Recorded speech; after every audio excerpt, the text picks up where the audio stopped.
So I am here with Brandon from Yamaha, and he's going to tell us a little bit about new, right? Yeah, a new series, especially for acoustic musicians. And you were telling me that you guys were at IBMA with this model. So tell us a little bit about that. This is our FG9 model. This one right here is the rosewood variety, the FG9R. And then up there we've also got an FG9M, a mahogany variety.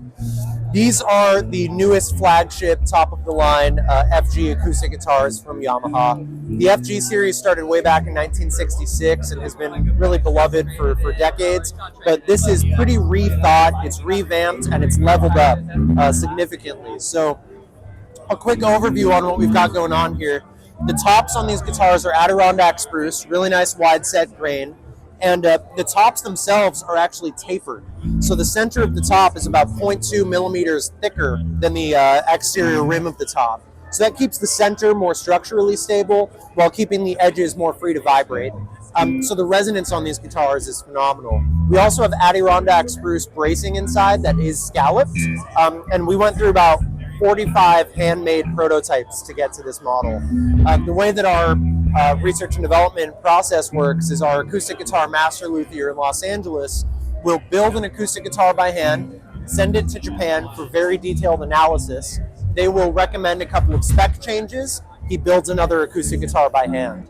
He did that 45 times before we arrived at this guitar. So they're being designed right here in Los Angeles, and then eventually these production models are hand-built in Japan. A very small team of our highest level acoustic luthiers in Japan are building these. Why Adirondack spruce? What are the qualities of that? Yeah, it's a good question. So Adirondack, being a stiffer wood, is much louder by nature. For something that excels, say, in bluegrass, this keeps up with banjos, this keeps up with your other stringed instruments, it cuts through a mix, it's very clear, and it's very forward. And so this guitar responds, there's a ton of headroom as well. You can really dig in, and it doesn't start to collapse in on itself. It stays open and loud.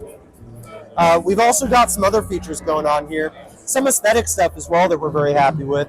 You can see the Japanese influence, there's a washi paper label on the inside. There's some Japanese rope purfling around the body and double ropes around the rosette. We've got some new inlays that are kumiki woodworking inspired, a traditional type of Japanese woodworking. They also just look phenomenal because they come on the side and then they curve over to the top. Oh, yeah. We've got open geared tuners on here, and one very interesting aspect of these guitars, all those prototypes we built, we messed around with different types of neck joints, different construction methods. The one that gave us the best resonance and the most volume with the most clarity was actually this type of bolt-on neck construction. So this is a bolt-on neck. Like I said, it gave us the most resonance, clarity, and volume, and it allowed us to separately finish the neck and the body. So the neck is a satin finish that's non-stick. The body is a nice gloss finish that just looks classic.